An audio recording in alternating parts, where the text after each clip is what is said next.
Apex. अरे commercial bank, central bank नहीं, commercial bank से सुनो तो। Sir, accepts deposits from the public and grants loan for profit and investments motive. Very good, ठीक है। तो these are the banks which accept deposit from public and advances loans for profit and investment। इसका एक ही function याद करना, that is credit creation, ठीक है ना।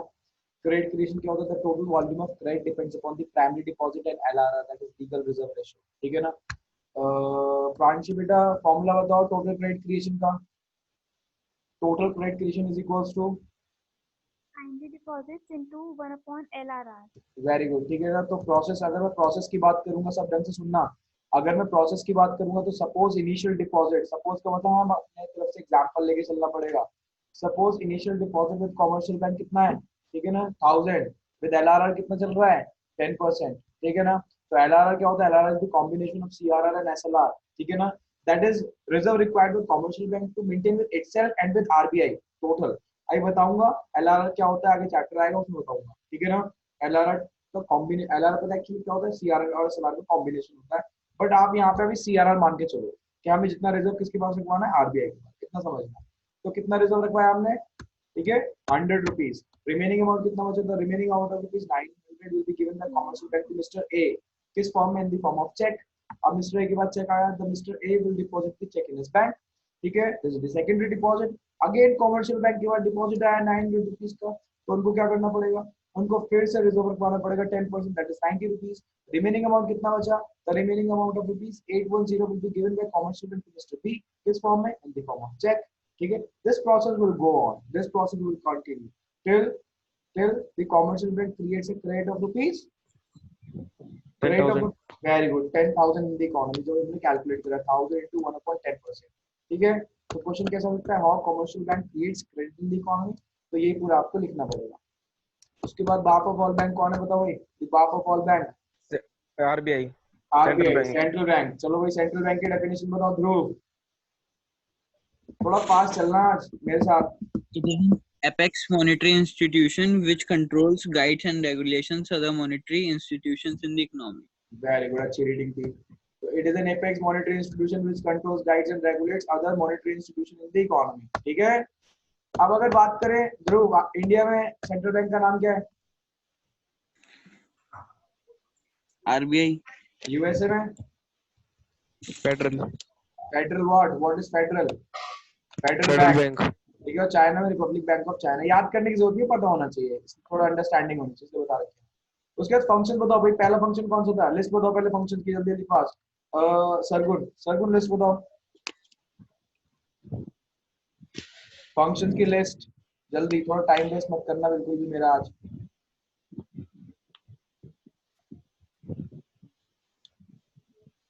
सरगुन है या नहीं है? सरगुन आवाज आ रही है बेटा? Yes, sir. बेटा आंसर Functions थे bankers bank, leaders of leader last resort, बेटा लीडर नहीं है, लेंडर है। lender of last resort, banks to government, issuing नहीं currency. बैंक्स नहीं है, बैंकर टू द गवर्नमेंट, और थोड़ा सीक्वेंस से चलना, सीक्वेंस, ठीक है ना। कोई बात नहीं, कॉपी ओपन कर लो, कॉपी में लिखा तो होगा, वहां से बता दो। अच्छा, issuing currency, bankers to the government, bankers bank, lender of last resort, custodian of foreign exchange, clearing house function, clearinghouse function and credit control. ठीक है, समझ में आ गई सबको बात ये, ठीक है ना। चारू हाँ भैया। बेटा पहला फंक्शन कौन सा है? Issuing currency. कौन से सिस्टम पे बेस्ड है? Soul authority. अरे मैं कह रहा हूँ सिस्टम, कौन से सिस्टम पे बेस्ड है बेटा? कौन से सिस्टम पे बेस्ड है? अच्छा, इशू करेंसी भैया। अरे बेटा वो तो फंक्शन है बेटा, minimum reserve system. Very good, ठीक है ना, मिनिमम रिजर्व अच्छा, सिस्टम। हाँ ये पूछ रहा था, सिस्टम पूछ रहा था, सिस्टम, ठीक है। तो मुझे Okay. बताओ, हाँ मुझे बताओ किसके पास सोल अथॉरिटी है करेंसी इशू करने की? RBI, central bank. अब मुझे बताओ करेंसी का मतलब क्या होता है? करेंसी एंड कॉइन्स है या सिर्फ नोट। करेंसी माने नोट। कॉइन्स इशू करने की अथॉरिटी किसके पास है? गवर्नमेंट। अच्छा 1 रुपी कौन इशू करता है? गवर्नमेंट। ठीक है। और rest of the denominations? RBI. RBI, ठीक है ना। Srija, what is minimum reserve system?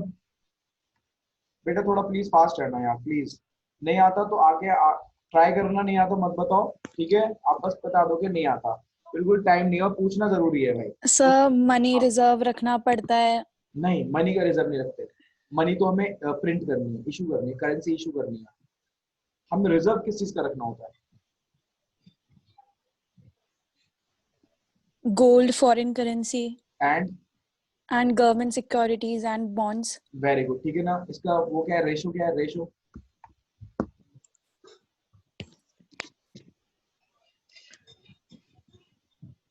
Pranshi, Pranshi fast. Sir, 200 million total reserve maintain करना पड़ता है, out of which 115 million must be gold. जब And answer rest of these should be government securities, bonds and foreign currency. जब answer जल्दी चाहिए हो तो प्रांशी से पूछते हैं आगे, ठीक है। सुनो भाई, अब आगे चल रहे हैं जरा।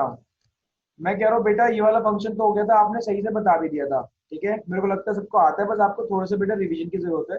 हल्का सा मैं रिवीजन दे रहा हूँ, टच देते हुए चल रहा हूँ, ताकि कल क्लास में भी तो आपको ध्यान रहे हमने पढ़ा क्या था।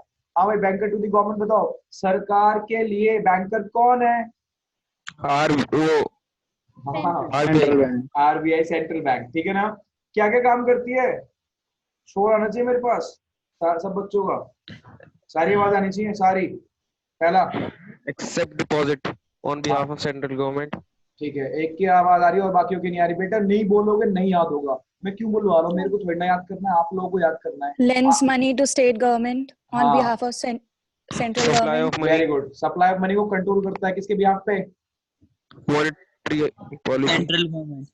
ठीक है, मॉनेटरी पॉलिसी के थ्रू, बट किसके बिहाफ पे? सेंट्रल गवर्नमेंट के बिहाफ पे। Central government. सेंट्रल गवर्नमेंट को एडवाइस भी करता है किस पे? Monetary conditions of the economy, ठीक है ना। Therefore it is also known as bankers advisory regulator, याद करना पड़ेगा, कोई ऑप्शन नहीं है हमारे पास। उसके बाद बताओ नेक्स्ट फंक्शन बताओ, बैंकर्स बैंक। बैंकर्स बैंक का मतलब क्या है, बस ये बता दो ऐसी नॉर्मल लैंग्वेज में, लेमैन लैंग्वेज। बैंकों का बैंक, बैंकों का बैंक। सारी बैंक के लिए भी बैंकर कौन है? आरबीआई। सरकार के लिए भी और बैंक्स के लिए भी। अच्छा, हम लोग के लिए बैंकर कौन है? कॉमर्शियल बैंक्स, ठीक है ना। अब अगर मैं बात करूं, central bank acts as a bankers to all the commercial banks as follows. पहला क्या करता है? सेंट्रल बैंक कंट्रोल करता है, गाइड करता है और रेगुलेट करता है, ठीक है। अच्छा एक बात बताओ, आप लोगों से पूछता हूँ, कोई है यहाँ पे, देखते 95 वाला या 100 वाला। कंट्रोल और गाइड में डिफरेंस क्या है? It control guides, it control. Control मतलब चलाना और गाइड मतलब सिखाना। क्या? कंट्रोल मतलब फुल अथॉरिटी, और गाइड मतलब हम उसको लीड्स authority. दे सकते हैं, बट हाँ अथॉरिटी फुल नहीं है। ये समझ नहीं आया मेरे को, सर आपने क्या बोला? Guide मतलब to give a way or a path. हाँ, गाइड मीन्स पॉइंटर्स देना, अच्छा चलो टू ऐसे गिव करते हैं। वे और पाथ। अच्छा एक ऐसी चीज करते हैं, एक होता है रेगुलेट करना, एक होता है मैनेज करना। What is the difference between regulate and manage? Regulate मतलब चलाना, तो मैनेजमेंट से नहीं चलते काम क्या?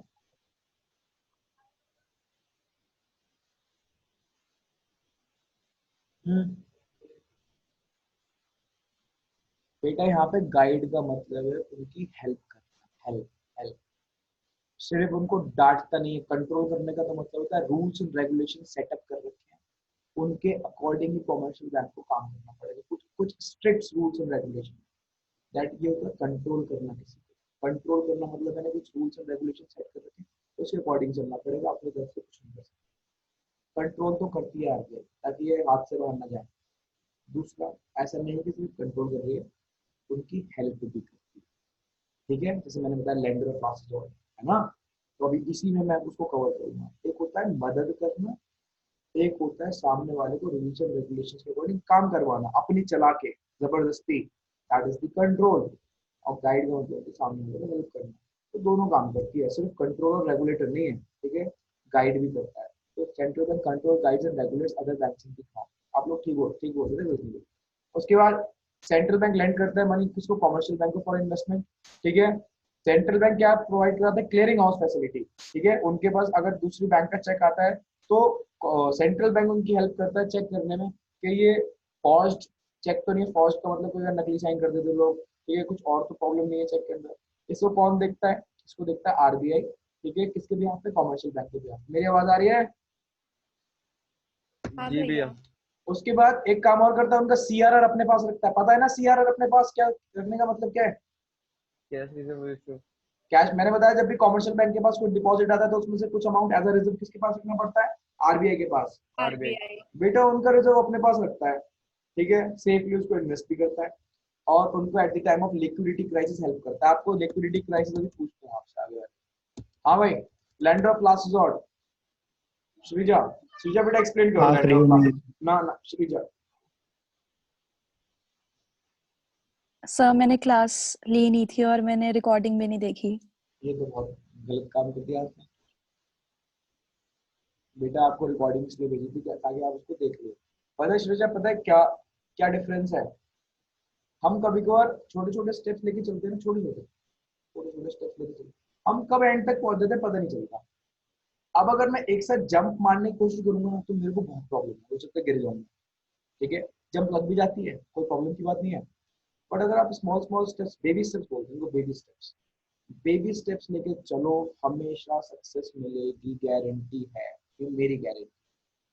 बट जंप मारोगे, जैसे आप लाइक जंप का मतलब मैं क्या कह रहा हूँ कि एक साथ चलो मैं पढ़ लूँ सारा, अभी नहीं हो पाएगा। छोटे छोटे टॉपिक्स ले लेके चलते रहो, कब सिलेबस कंप्लीट होता है पता नहीं चलता और साथ में दर्द भी नहीं होता। अदरवाइज पेपर आ गए, अब मैंने पढ़ा नहीं है, अब मेरे को सारा पढ़ना है एक साथ, बहुत प्रॉब्लम होती है। इसको मैनेजमेंट बोलते हैं, वही तो पढ़ा रहा हूँ आपको मैं यार, है ना। कुछ नहीं करना आपको, आपको बस ये 1 घंटा या 1 घंटा भी नहीं होता, 40 मिनट्स होते हैं यार, बस ये आपको स्पेंड करनी है, ठीक है। और मैं क्लास इसी वजह से रिकॉर्ड कर रहा हूँ ताकि आप लोगों को लॉस ना हो बिल्कुल भी, ठीक है। हाँ जी सर। हाँ भाई, lender of last resort, Areeba, Areeba.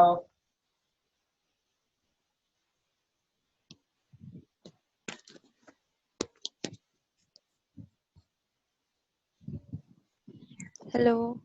बोलो। लास्ट रिजॉर्ट मतलब आखिरी सहारा। अच्छा, अब जल्दी से एक्सप्लेन भी करिए। Sir central bank commercial bank को हेल्प करता है जब लिक्विडिटी क्राइसिस होती हैं। वेरी गुड, ठीक है ना। अब मैं क्या नाम है, सरगुन, सरगुन बेटा, व्हाट इज लिक्विडिटी क्राइसिस? बताओ सरगुन, लिक्विडिटी क्राइसिस क्या होती है?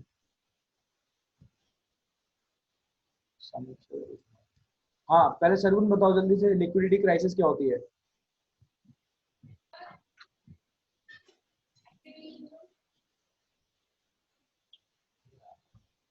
अरे कोई भी बता दो जिसको पता है। सर जब बैंक के पास कैश अवेलेबल नहीं होता, खत्म हो जाता है, फिर कोई लेके भाग जाता है। हाँ ठीक है, लिक्विडिटी क्राइसिस का मतलब अवेलेबिलिटी ऑफ कैश नहीं है। डिपॉजिटर्स ने पैसा रखवाया, मैं बैंक हूँ, मेरे पास आप लोग पैसा लेके आए, मैंने हैदर को दे दिया कि लो भाई तुम लोन लो, बिजनेस करो। हैदर लॉस वॉस करके भाग गया देश से बाहर, विजय माल्या था हैदर, ठीक है। तो मुझे एक बात बताओ, मैं, आप लोग मेरे पास पैसे लेने आओगे ना, मेरे पास पैसा ही नहीं क्योंकि मेरा कोई पैसे लेके और भाग गया, इसको बोलते हैं लिक्विडिटी क्राइसिस, ठीक है। जब अवेलेबिलिटी ऑफ कैश खत्म, डिपॉजिटर्स लाइन लगाए खड़े हैं, ठीक है। ऐसा हो चुका है पहले भी, ऐसा एक शायद 2005 के अराउंड हुआ था, ठीक है। एक आईसीआईसीआई की ब्रांच थी, ठीक है, वहां पे रूमर्स स्प्रेड हो गई, गुजरात की बात है तो ध्यान नहीं मुझे, तो वहां पे क्या रूमर स्प्रेड हो गई कि बैंक बंद होने वाला है। अब लोग भाई लाइन लगा के अपना पैसा विड्रॉ करने लगे, अब पूरे टाइम अपना पैसा विड्रॉ करे जा रहे हैं, करे जा रहे हैं। अब बैंक भाई दिक्कत में आ गया। आपको पता है बैंक क्या करता है, आपसे लेता है, एक दूसरे को दे देता है, बट फिर भी अपने पास कुछ अमाउंट रखता है और कुछ सीआरएफ में रखा होता है कि डिपॉजिटर्स आएंगे विड्रॉ करने, वहां से दे देंगे। अब भाई बैंक का पैसा खत्म होने लगा, खत्म होने लगा। अब मुझे बताओ, आखिरी में उनकी हेल्प किसने करी होगी? RBI। Very good. तो उन्होंने सेंट्रल बैंक। सीधा दिल्ली को मिला दिया, भाई ऐसी ऐसी प्रॉब्लम आ गई है, रूमर स्प्रेड हो गई, बैंक बंद होने वाला है, डिपॉजिटर्स लाइन लगा के पैसा निकाल रहे हैं अपना। तो उन्होंने बोला टेंशन मत लो, बिल्कुल टेंशन मत लो, हमारा हाथ तुम्हारे सर पे है, ठीक है ना। ये हाथ सर पे होने का मतलब है कि आपने हमारे पास सीआरआर रखवाया है, टेंशन मत लो, हम सीआरआर में से पैसा आपको भेजेंगे। आरबीआई ने पता है क्या करा? आरबीआई ने एरोप्लेन के अंदर कैश लोड करवाया, पूरा एरोप्लेन भर के, और भिजवा दिया गुजरात। और वहां पे बोला कि इनको निकालने दो, जब तक निकालें तक न दो। अब भाई लोग निकालेंगे इधर बैंक, ठीक है, और पैसा दे, इधर लोग निकालें बैंक, इधर पैसा दे। पूरे एक दिन बैंक पूरा खुला रहा, रात भर भी चला बैंक, लोगों ने खूब पैसा निकाला। अब लोगों में एक रिलायबिलिटी क्रिएट हो गई, यार बैंक के पास तो पैसा है, हम लोग निकाले जा रहे हैं, बैंक कह रहा है तो बैंक पूछ रहा है कितने चाहिए, वगैरह 4 लाख लो, फिर आ रहा है 6 लाख, ये लो, बैंक दे जा रहा है पैसा। फिर लोगों को समझ में आ गया कि एक्चुअली में र्यूमर ही थी। अब क्या हुआ पता है, उसके बाद फिर से अगले दिन लाइन लग गई फिर बैंक में डिपॉजिट करने के लिए, पहले निकालने के लिए लग गए, वही पैसा डिपॉजिट करने के लिए लग गई। तो बट यहाँ पे हेल्प किसने करी, हेल्प तो करी आरबीआई ने ना। और आरबीआई ने मैकेनिज्म ऐसा बना रखा है कि आपके पैसे से ही आपकी हेल्प हो रही है, अपने पैसे नहीं दे रहे वो। तो इसलिए इमरजेंसीज के लिए वो सीआरआर मेंटेन करते हैं, ये लिक्विडिटी क्राइसिस से मीट करने के लिए। अरे समझ में आ रही है बात? जी भैया। आ रही है भैया। हाँ, उसके बाद खत्म हो गया तो क्या बेटा, क्या आवाज नहीं? आरबीआई के पास अगर सीआरआर खत्म हो गया इमरजेंसी में नहीं नहीं नहीं, आरबीआई तो रिजर्व ही मेंटेन करता है। आरबीआई तो वैसे इशूअर ऑफ करेंसी है। आरबीआई जैसे अभी भी, जैसे हमारी गवर्नमेंट ने कितना लगभग 2 लाख, कितना है 20 लाख है ना, 20 लाख करोड़ कुछ समथिंग दिया है। तो हाँ, उसमें से 20 लाख 20 लाख करोड़ है ना, उसमें से 90% फंडेड बाय आरबीआई है वो। सरकार ने कुछ नहीं करा, सरकार ने तो आगे बोल दिया 90% फंडेड बाय आरबीआई। उसकी डिटेल चेक करना, 90% पैसा कहाँ से आ रहा है। RBI is the issuer of currency. RBI बेटा करेंसी इशू करता है। इवन सरकार के पास जब डेफिसिट होता है ना, तो आरबीआई से बोलते हैं यार डेफिसिट फाइनेंसिंग कर दो। डेफिसिट फाइनेंसिंग का मतलब होता है प्रिंटिंग ऑफ न्यू करेंसी। वो न्यू करेंसी प्रिंट करके सरकार को उधार पे देती है, सरकार पैसे वापस लेती है। अब दूसरी बात बताऊं, आरबीआई बिजनेस भी करता है। कहीं आप सोच रहे हो आरबीआई बिजनेस नहीं करता कि पैसा छाप के दिया जा रहा है, आरबीआई बिजनेस करता है। आरबीआई अगर उधार दे रहा है उसके ऊपर इंटरेस्ट भी लेता है। आरबीआई ने पैसा अपने पास सिर्फ आइडल कैश में नहीं रख रखा, उन्होंने मार्केट के अंदर इन्वेस्ट कर रखा, वहां से रिटर्न आते रहते हैं। तो आरबीआई ने ऐसा मैकेनिज्म बना रखा है, ठीक है, कि आरबीआई के पास अवेलेबिलिटी रहती रहती है मनी की, ठीक है। बट देखो हो सकता है जो आपने बोला उसमें मैं कोई डाउट नहीं है, ठीक है, कहीं भी बैंकरप्सी हो सकती है, बट अभी तक नहीं हुई आरबीआई, ठीक है। हाँ, उसके बाद अगर बात करें बेटा आरबीआई क्या करता है, कैसे कैसे हेल्प करता है, जल्दी बताओ, आज तक वो टेस्ट ही ले रहे हैं, जल्दी बताओ फास्ट, कैसे हेल्प करता है? फ्री में ऐसे दे देता है, उनसे बोलता है भाई देखो आपकी जो एलिजिबल सिक्योरिटीज। वेरी गुड, जो एलिजिबल सिक्योरिटी जहां आपने इन्वेस्टमेंट करी हो शेयर्स एंड बॉन्ड्स वो हमारे पास रखो, हम उसके अगेंस्ट पैसे देंगे आपको, ठीक है। लोन ही दे देते हैं वो, एक तरीके से लोन दे रहे हैं, कहते हैं क्योंकि इनकी एक सीआरआर की मिनिमम रिक्वायरमेंट होती है कि इतना आपको आरबीआई के पास रखवाने रखवाना है, उसमें से मैंने पैसे दे दिया। अब इनकी तो रिक्वायरमेंट कम हो गई, अब उसको दोबारा से मेंटेन करने के लिए कॉमर्शियल बैंक को दोबारा से पैसा रखवाना पड़ता है, तो वो लोन ही देते हैं उनको, उनका पैसे से उनको ही लोन दे रहे हैं, ठीक है। तो इट इज बिकॉज, ऐसा क्यों करता है, because no sound in genuine business transaction should be restricted only due to shortage of funds. बेटा सब करा चुका हूं मैं, सिर्फ तेज तेज चल रहा हूँ, आपको रिवाइज करा रहा हूँ, क्योंकि आप घर पे पढ़ नहीं रहे हो, मेरे को सारी बातें समझ में आ रही है, एक दो बच्चे पढ़ रहे हैं। कस्टोडियन ऑफ फॉरेन एक्सचेंज, बस समझा दो, लिखवाया तो क्योंकि था ही नहीं। कस्टोडियन का मतलब केयर टेकर। वेरी गुड, बस इतना ही पढ़ाया था क्या? नहीं नहीं, अगर जैसे कि मिस्टर ए है, वो यूएसए में एक्सपोर्ट करता है, तो उसको डॉलर रुपीज मतलब डॉलर मिलता है, तो वो मतलब कि आरबीआई से एक्सचेंज करता है foreign currency, very good, RBI maintain करता है। Very very good. अब इसी बात को रिपीट करेंगे समीक्षा।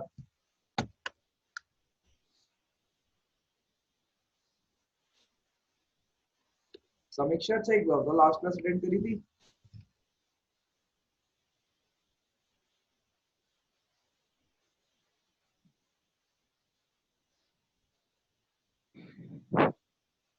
कुछ तो बोलो,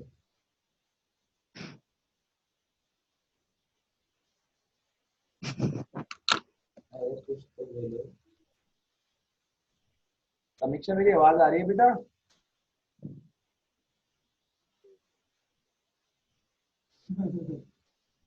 अच्छा, सबको आ रही है, बाकी सबको आ रही है मेरी बात, ये आ रही है।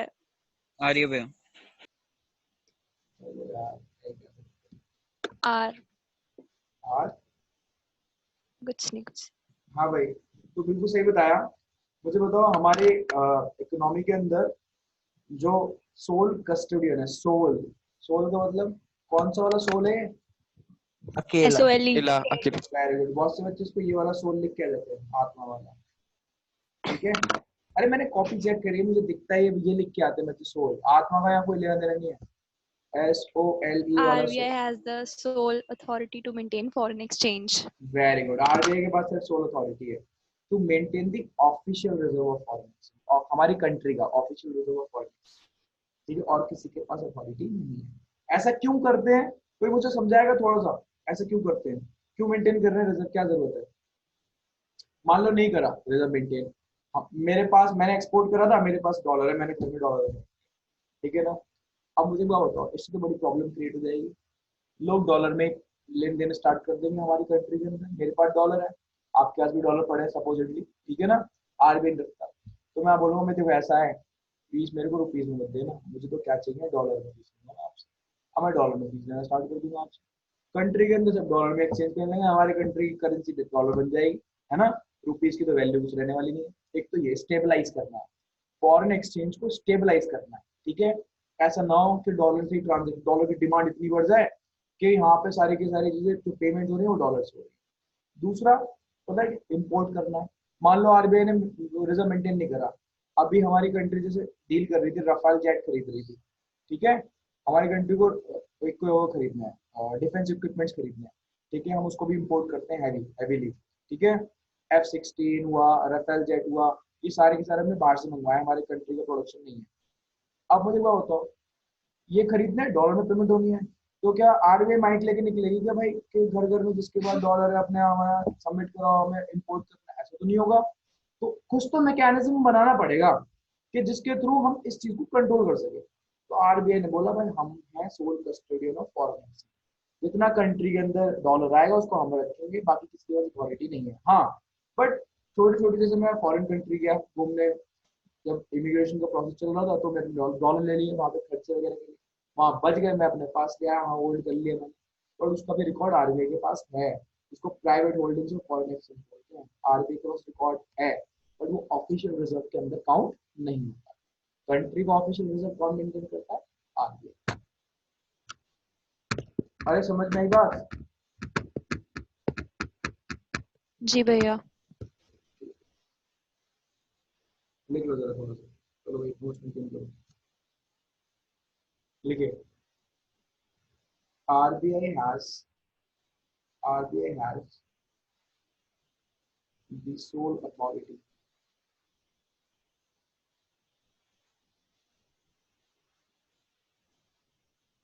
to maintain, ये लिखवाया था क्या मैंने लास्ट क्लास में पढ़ा हुआ,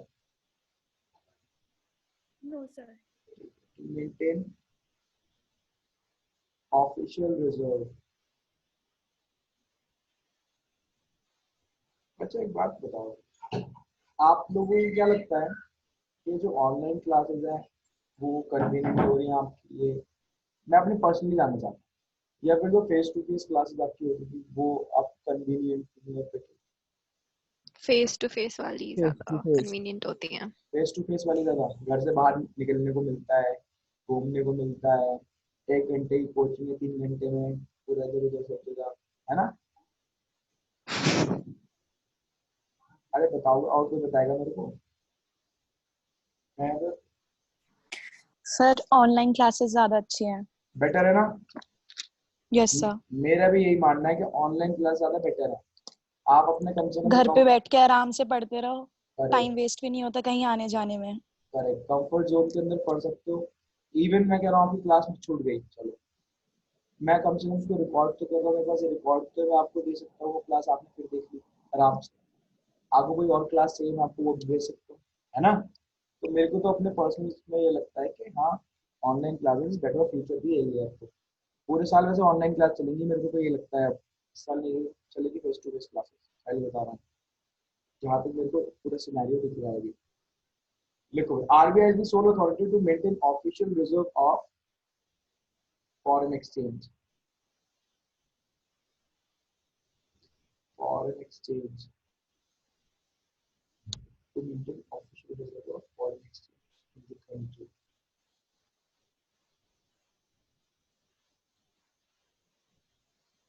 In the country. इसके लिए RBI maintains official reserve of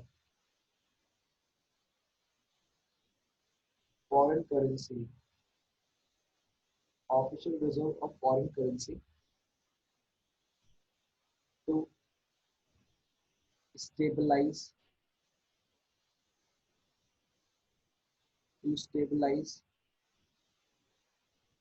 foreign exchange rate, writing समझ में आती है मेरी, क्योंकि बहुत डिफिकल्ट है इसको लिखना। Foreign exchange rate comma to meet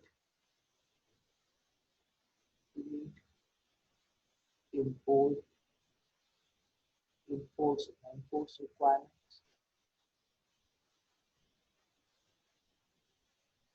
comma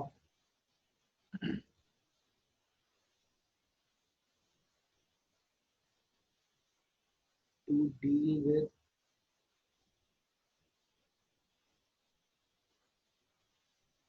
other monetary matters,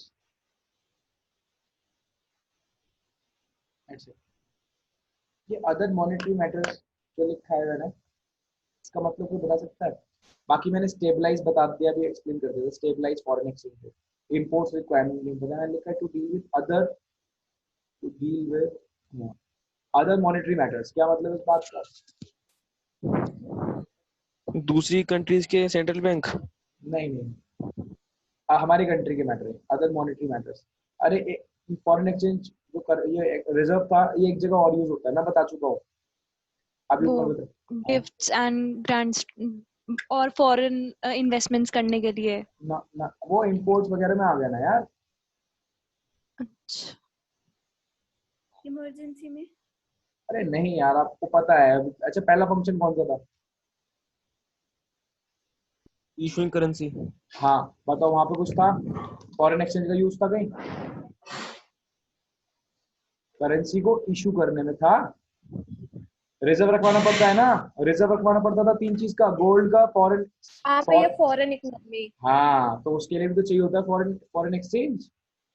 ठीक है, तो उसके लिए भी आप यूज कर सकते हो उसको, तो ये अदर मॉनेटरी मैटर्स में आ जाता है। ठीक है, क्लियर है? ये फंक्शन वैसे पूछा नहीं जाता, तो भी मैं लिखवा देता हूँ। ठीक है, आज तक पूछा गया नहीं है वैसे, इतना ही लिख लो, उसमें बहुत है सफिशिएंट। उसके बाद नेक्स्ट आ जाओ। कितने हो गए फंक्शन? कितने फंक्शन हो गए? 5 हो गए ना? फिफ्थ तो था ये शायद, तो हाँ, इसके बाद देखो क्लियरिंग हाउस फंक्शन।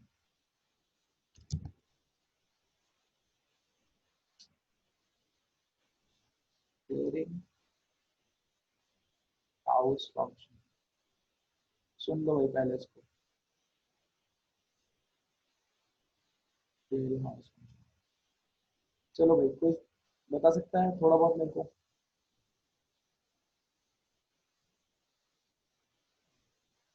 कोई एक्सप्लेन कर सकता है वैसे? रांची सर बोलो। जब एक बैंक का चेक दूसरे बैंक में आ जाता है तो सेंट्रल बैंक उसकी सेटलमेंट में हेल्प करवाता है। Very good.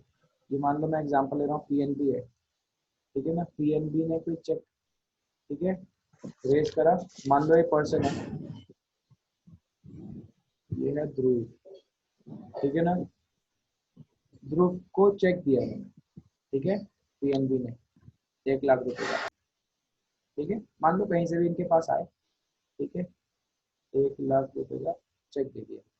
ध्रुव का अकाउंट है, पता है कहाँ? ध्रुव का अकाउंट है एसबीआई में। अब ध्रुव चेक को लेके कहाँ चला गया? ध्रुव चेक को लेके चला गया एसबीआई में।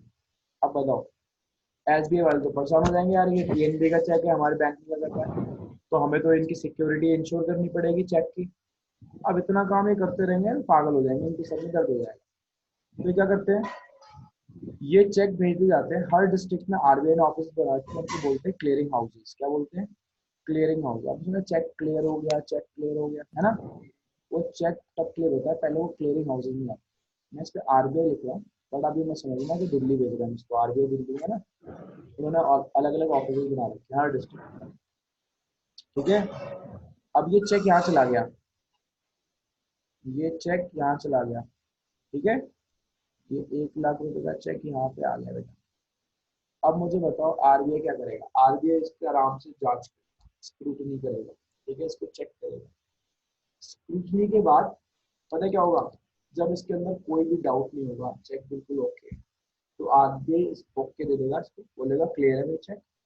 बट चलो चेक क्लियर कर दिया, सारे फीचर्स के अंदर ओके थे, फॉर्जरी वगैरह नहीं थी, डिसऑनर होने की कोई चांसेस नहीं है चेक, ठीक है। बट ये जब आरबीआई के पास चेक पड़ा है, तो मुझे बताओ ये सेटलमेंट कैसे करेंगे? पैसों की सेटलमेंट कैसे करेंगे? बस यही बात समझनी है आप, ठीक है। एक बात बताओ, क्या पीएनबी यहाँ पे सीआरआर मेंटेन कराता होगा? आया ना? आया ना? जवाब दो। हाँ भैया। ये रहा सीआरआर। किसका सीआरआर? जल्दी बताओ। ये पीएनबी का, ठीक है। क्या एसबीआई भी यहाँ सीआरआर मेंटेन कराता होगा? यार एक तो ये बर्तनों की आवाज बहुत आ Yes, रही है sir. वहीं से। हाँ, तो अब यहाँ पे भी क्या, यहाँ पे भी सीआरआर मेंटेन होता है, ठीक है। अब जरा ढंग से सुनना। अब ये चेक क्लियर हो गया, तो ये नहीं है कि पीएनबी वाले कह रहे हैं चेक क्लियर हो गया, पीएनबी में से एक बंदा 1 लाख रुपए लेके जा रहा है एसबीआई में, दे कह रहा लो भाई चेक क्लियर हो गया, लो पैसे, ऐसा नहीं है, ठीक है। पता है आरबीआई क्या करता है? आरबीआई बोलता है सुनो भाई चेक क्लियर हो गया, आरबीआई पीएनबी के सीआरआर में से 1 लाख रुपए निकाल के किसके सीआरआर में डाल देगा? बताओ भाई, किसके सीआरआर में डाल देगा? एसबीआई। Cheque, SBI. हाँ, चेक किसने इशू करा था? पीएनबी ने, है ना। तो पीएनबी ने चेक इशू करा था, वो इसके पास पैसे आने हैं एसबीआई के पास, तो वो कुछ नहीं करेगा, वो इधर से उठा के इधर डाल देगा। आप बोलो भैया ऐसे कैसे काम चलेगा? अरे बेटा इनके पास बहुत पैसा है, यहाँ पे रखे हुए पैसे पैसे भरे पड़े हैं, ठीक है। तो ऐसा इसलिए चलेगा क्योंकि इनको भी सीआरआर मेंटेन करना पड़ता है यहाँ पे, तो ये एक सीआरआर उठा के यहाँ डाल देंगे, ठीक है। ऐसे चेक क्लियर हो जाता है। समझ में आ रही है बात? हाँ अरे जी सर। हाँ, बस इस तरीके चेक, इसको बोलते हैं क्लियरिंग हाउस फंक्शन। अब आप बोलोगे सर ये तो फैसिलिटी दे रहा है बहुत अच्छी आरबीआई, हाँ दे रहा है इसको, ये तो क्लियरिंग हाउस फंक्शन बोल लो या क्लियरिंग हाउस फैसिलिटी बोल लो। बेटा ये फैसिलिटी फ्री है, फ्री, मुफ्त, मुफ्त, मुफ्त, मुफ्त, फ्री फ्री फ्री, ठीक है। किसके लिए? कॉमर्शियल बैंक के लिए, ठीक है। तो कॉमर्शियल बैंक के लिए कितना इंपॉर्टेंट काम कर रहा है ये क्या कर रहा है? उनको क्लियरिंग हाउस फैसिलिटी प्रोवाइड कर, ठीक है।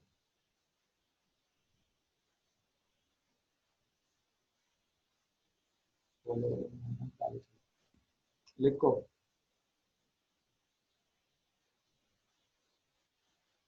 RBI, RBI provides clearing house facility, clearing house facility to all commercial banks, to all commercial banks. This topic point change. When आपने मेरे नोट्स बनाने में बात देखी या नहीं देखी, ऑब्जर्व करी या नहीं करी अभी तक? बार बार पूछना पड़ेगा मुझे ये बात। करिए। So meeting over होने वाली है. हाँ बेटा मुझे पता है। आप मुझे एक बात बताओ कि आपने बात ऑब्जर्व करी या नहीं करी, वो बात क्या है जल्दी बताओ। पॉइंट्स में Points. कोई भी सब्जेक्ट है, मैं सिर्फ इकोनॉमिक्स की बात नहीं कर रहा हूँ, इकोनॉमिक्स की बात नहीं कर रहा हूँ, कोई भी सब्जेक्ट है आपको ये बुलेट पॉइंट्स यूज करना है इसी तरीके से, ध्यान रखना। चिट्ठी मत लिखना, पेपर पे लिखो। When one bank draws a cheque, draw की जगह इशू भी लिख सकते हो, issue a cheque to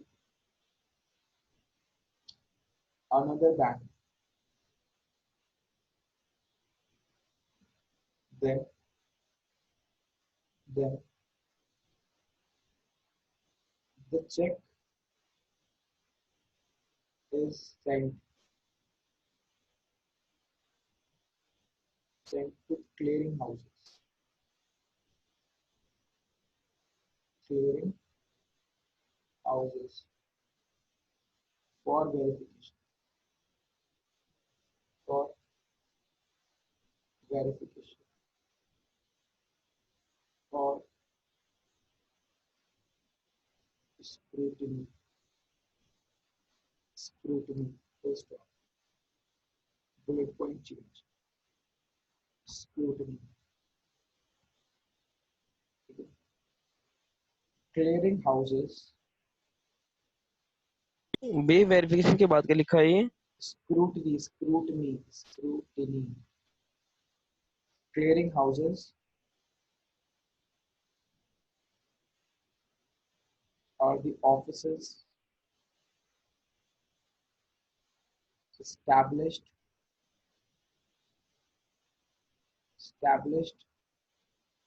by RBI in most of the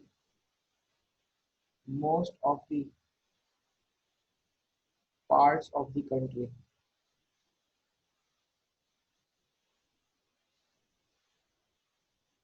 Parts of the country. Most of the parts of the country. बस ये तो लिखा है. यहाँ से next class में continue करना पड़ेगा.